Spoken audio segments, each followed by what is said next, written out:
નમસ્કાર ગુજરાતના વિદ્યાર્થી મિત્રો, આજે આપણે જોવાના છે 13 એપ્રિલ 2025નું મોસ્ટ ઇમ્પોર્ટન્ટ કરંટ અફેર। તે પહેલાં ખાસ કરીને ચેનલ ઉપર નવા હોય તો ચેનલને સબસ્ક્રાઈબ કરી લેવી, વિડીયો પસંદ આવે લાઈક કરવો અને તમારા મિત્રો સુધી શેર પણ કરી દેવો। તો ચલીએ આજના ક્લાસની આપણે શુભ શરૂઆત કરી દઈએ। તો રાષ્ટ્રીય સલામતી માતૃત્વ દિવસ 2025 ક્યારે મનાવવામાં આવ્યો છે? તો 11 એપ્રિલના રોજ દર વર્ષે મનાવવામાં આવે છે આ દિવસ। તો માતૃત્વ એ સ્ત્રીના જીવનનો સૌથી ગ્રહણ અને સુંદર અનુભવ છે, જે પ્રેમ, શક્તિ અને બલિદાનથી આ યાત્રાને માન આપવા માટે ભારતે દર વર્ષે 11 એપ્રિલ રાષ્ટ્રીય સલામતી માતૃત્વ દિવસ તરીકે ઉજવે છે।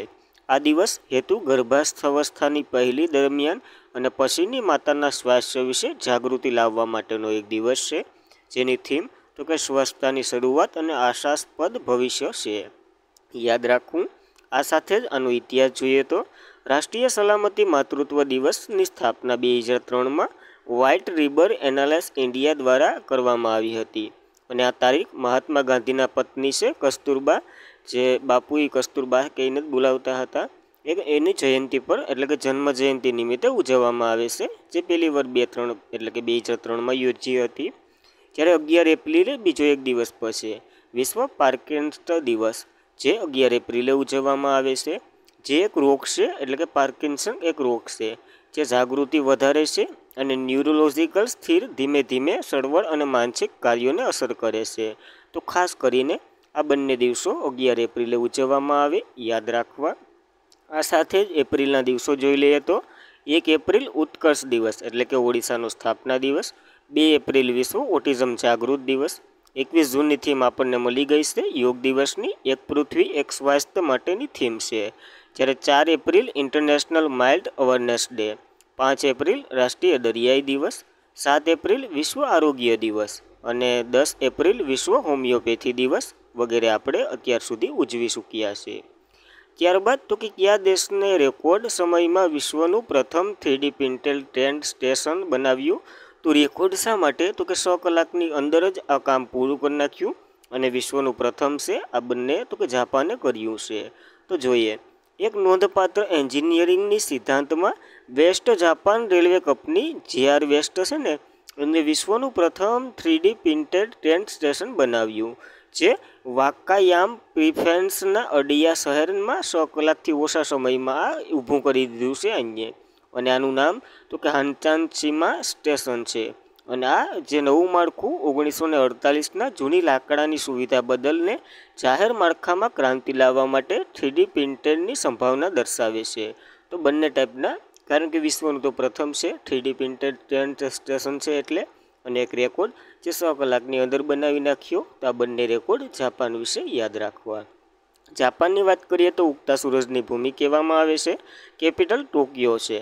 ચલણની વાત કરીએ તો યેન છે અને PM તો કે શિગેરુ ઇશિમ્બા છે।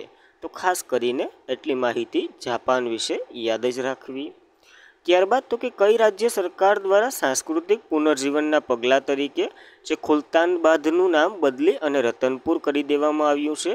તો મહારાષ્ટ્ર સરકારે આવું કર્યું છે। તો જોઈએ, તો મહારાષ્ટ્ર સરકારે જે મુઘલના પૂર્વ વારસા અને ઓળખને પુનર્જીવિત કરવાના હેતુથી એક મહત્વપૂર્ણ પગલાંમાં મહારાષ્ટ્ર સરકારે ઐતિહાસિક શહેર જે ખુલતાનાબાદ છે ને, એનું નામ બદલી અને રતનપુર, જેનું જૂનું નામ એ જ હતું અથવા તો મૂળું નામ એ જ હતું, એ રાખી દીધું અને જાહેર કર્યું। આ નિર્ણય 8 એપ્રિલ 2025ના રોજ રાજસ્થાન જે રાજ્ય છે મહારાષ્ટ્ર રાજ્યના સામાજિક ન્યાય મંત્રી છે ને સંજય સિરદાન્ટે એટલે જાહેર કર્યું હતું। અને છત્રપતિ સંભાજીનગર જિલ્લામાં સ્થિર આ ખુલતાનાબાદ માત્ર તેના મનોહર અને આધ્યાત્મિક મહત્વ માટે જાણીતું નથી, પરંતુ મુઘલ સમ્રાટ ઔરંગઝેબ અને તેમના પુત્ર આઝમ શાહ છે એ બંનેની કબર પણ આવેલી છે, જ્યાં ખુલતાનાબાદ ખાતે, એના માટે હવે તેનું નામ રતનપુર છે। ત્યારબાદ નિઝામ વંશના જે સ્થાપક આસિફ જહાંની કબર પણ છે, અને પરંતુ છત્રપતિ શિવાજી મહારાજ અને સંભાજી મહારાજના સ્મારકો પણ બનાવવાની યોજના ધરાવે છે અને આ કામ ચાલી રહ્યું છે।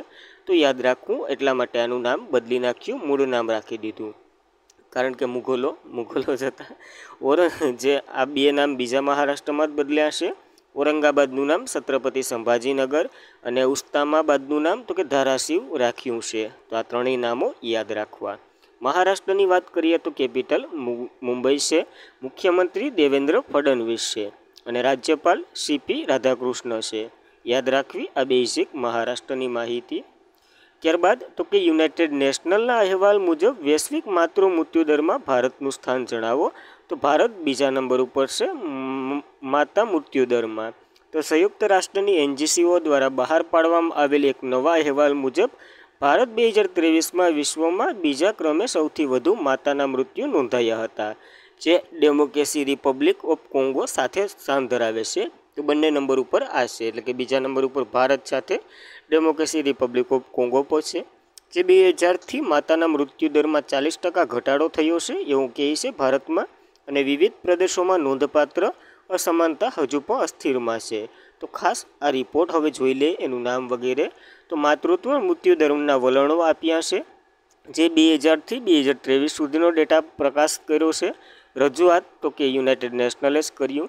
અને માતાનું જે મૃત્યુદર કેના આધારે લીધું છે, તો 1 લાખ જીવત બાળકો દીઠ તો કે મૃત્યુ પામતી માતાઓને જે સંખ્યા છે એના આધારે લીધું છે. જેમાં પહેલા નંબર ઉપર એટલે કે સૌથી વધારે 28.60 જે નાઇજીરિયામાં મૃત્યુ થયા છે માતાઓના.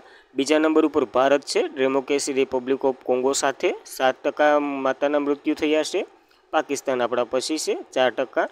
તો થોડીક સારી વાત કહેવાય, કારણ કે જો કેટલા ટકા સુધારો થયો છે, 40%ની આજુબાજુ સુધારો પણ થયો છે. તો એક સારો પોઈન્ટ છે અને આ ખરાબ પોઈન્ટ પર છે, તો બંને જોઈને લેવા.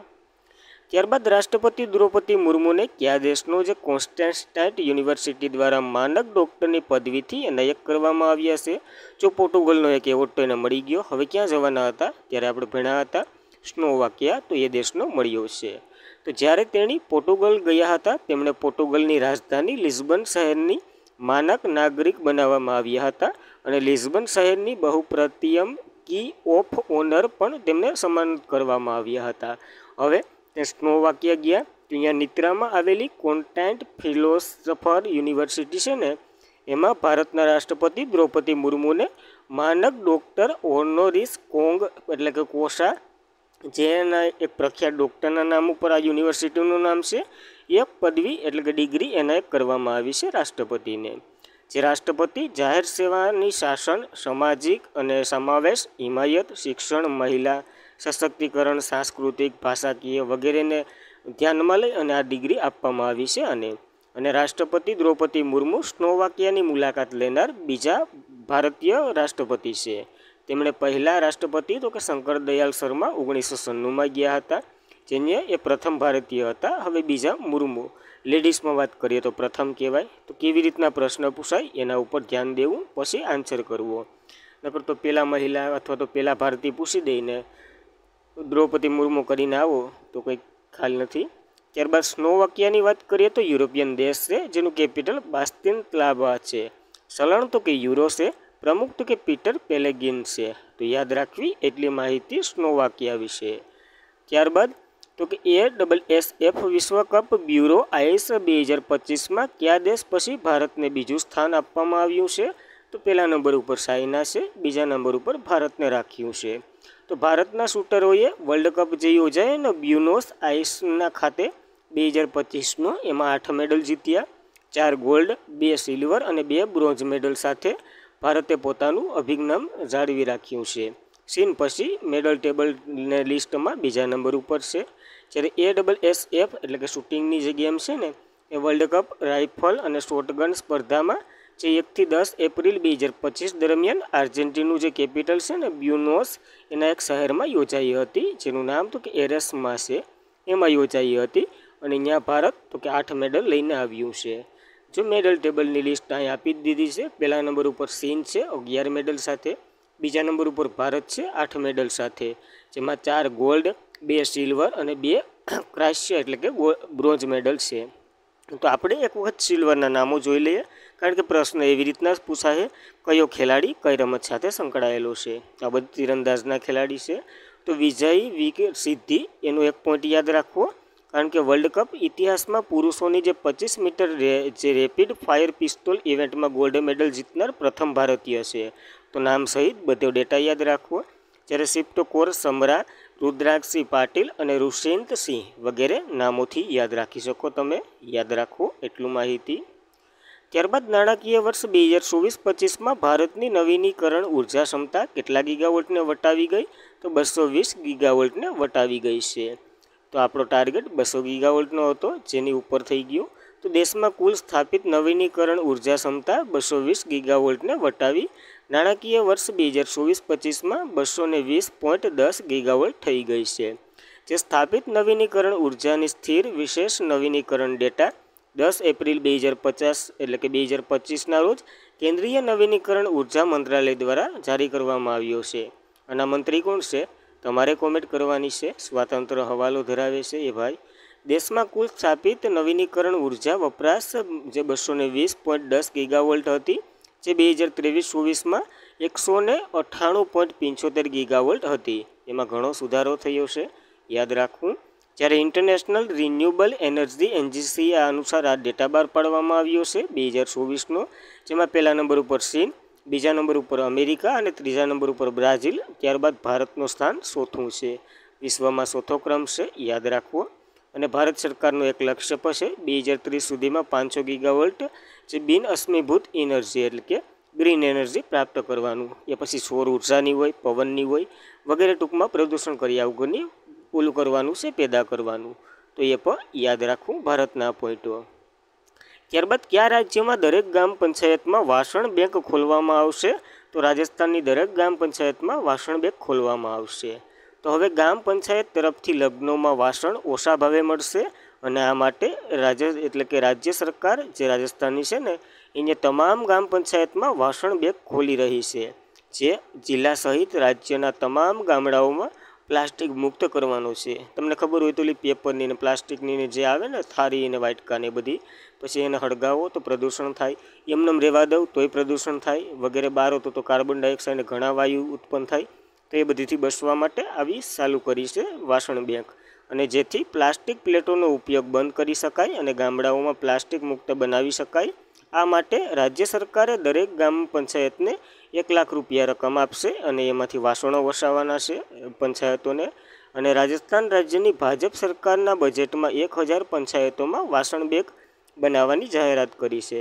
તો યાદ રાખવું, દરેક ગામમાં હશે વાસણ બેંક. ક્યાં? તો કે રાજસ્થાનના. એટલી માહિતી યાદ રાખવી.